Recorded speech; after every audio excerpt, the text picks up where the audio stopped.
Today we study about the cambium and its functions and also peridot. Cambium, it is a thin strip of primary meristem lying in between xylem and phloem, called as vascular cambium or fascicular cambium. In plants, the vascular cambium is a universal layer of meristematic cells. It lies between primary xylem and phloem. It produces new xylem on the inner side of the cambium ring and new phloem on the outer side. The cells of the vascular cambium or fascicular cambium are usually of two types: ray initials, which form the vascular rays, and second one, that is fusiform initials, which develop the vertical system of the secondary vascular tissue. The cambium cells are narrow, strongly vacuolate, having thin parietal cytoplasm and prominent nucleus.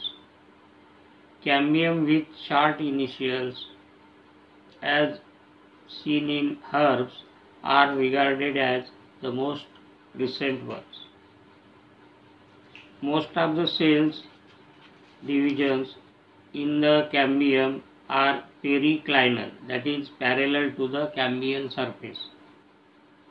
When a cambium cell divides, one of the two daughter cells behave as persistent cambium cell, while the other becomes as xylem mother cell or phloem mother cell.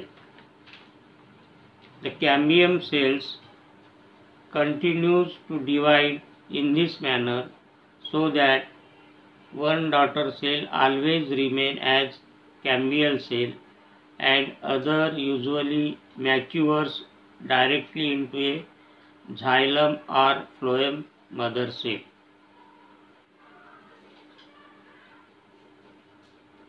Usually no uniform sequence of division is known, but the amount of xylem formed is several times than that of phloem towards the outside.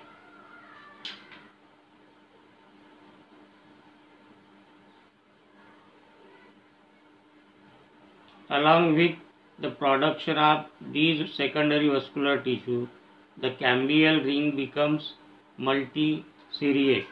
Thus, there is a radial increase in thickness which causes the secondary growth.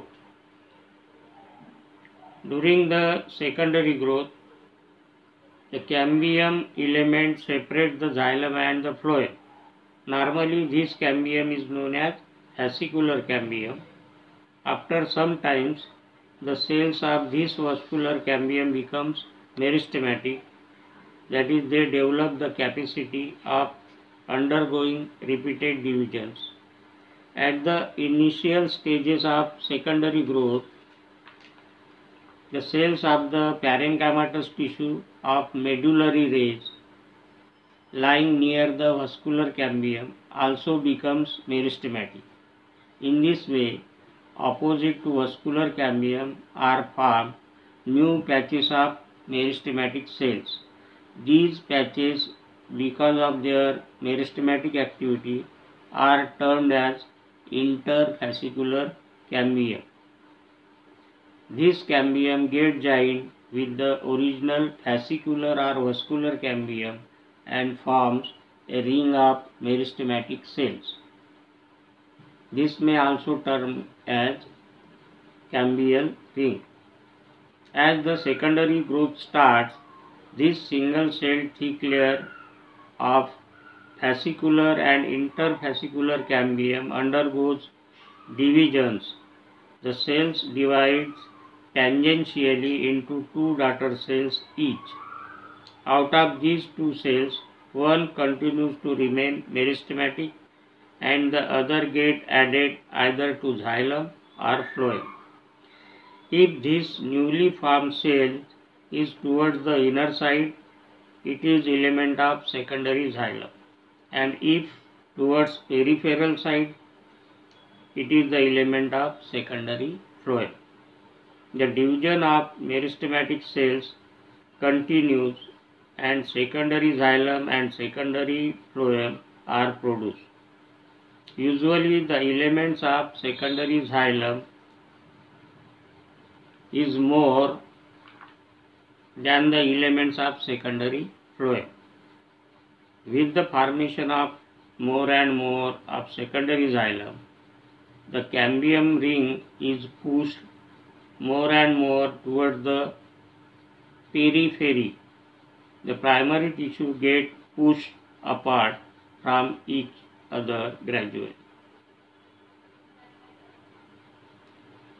In this manner, the activity of cambium takes place, and it is responsible for the growth of secondary growth of the plant tissue and in the radial increase in the thickness, which causes the secondary growth. This is all about the cambium. The cambium which is present inside the vascular bundle is called as fascicular cambium, and the cambium which is formed during the secondary growth in between the vascular bundles, two vascular bundles, is called as interfascicular cambium.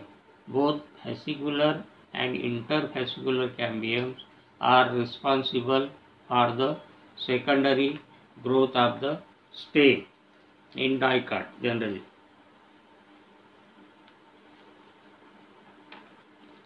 Then the periderm. The periderm is the protective layer formed in the older roots and stems of woody plants. When the outer tissue like the epidermis and some of the cortex rupture and die away after a considerable period of secondary growth. Leaves usually do not produce the periderm, although scales of winter birds may develop it. The periderm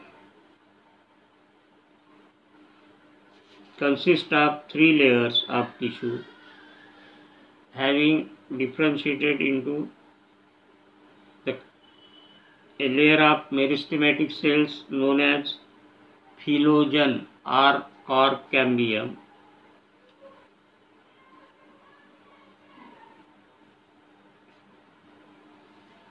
in the periderm it is the protective layer, and it is formed after the completion of secondary growth of the stem. The secondary tissue formed by the activity of cambium exert a pressure on the outer tissue, and the epidermis may be ruptured. The hypodermis and cortex are also adversely affected. To replace this peripheral protective tissue, new secondary tissue are developed, and these are known as periderm. It includes 3 parts: cork cambium or phloem, second phloem or cork, and third secondary cortex or phloderm. First one, cork cambium. It originates generally in the outer layer of hypodermis cells. Sometimes it may arise from epidermis. In some cases from the cortical cells. It consists of row of narrow, thin-walled and roughly rectangular cells which are living and active. The cork cambium becomes meristematic and forms new cells on both the sides, that is towards inner side as well as towards outside.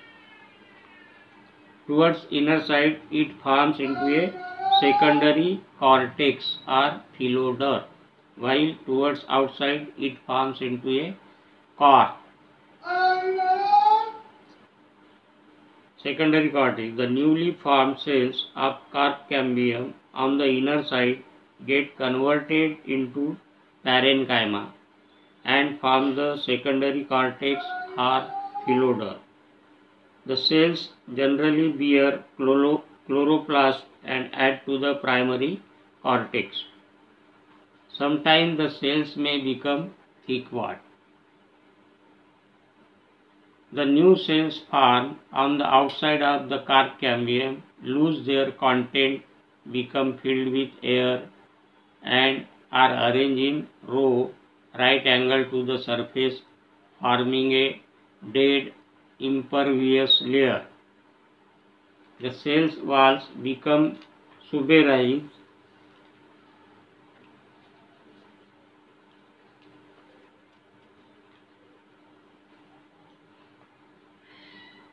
and they are termed as carp. Normally, more cells are produced outside the fillet than the inside the phylloder. The carp cells remain compactly arranged in radial rows without having any intercellular spaces. They are rectangular in outline. When they are produced and young contain protoplasm, but later on, after maturation, becomes dead and their walls becomes heavily suberized by fatty substances and lignified.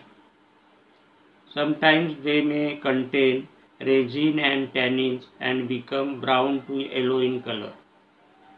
Due to heavy suberization and lignification, the cells of phylem becomes impermeable and insulating in nature.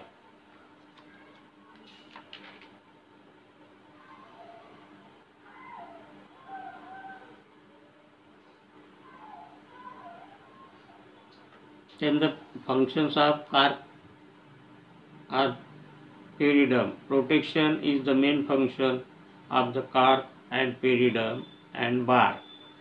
The lack of air spaces and suberization in the carp help in the checking evaporation of water, and it checks the invasion of living tissue by fungi and bacteria. This is all about the structure and functions of cambium and periderm.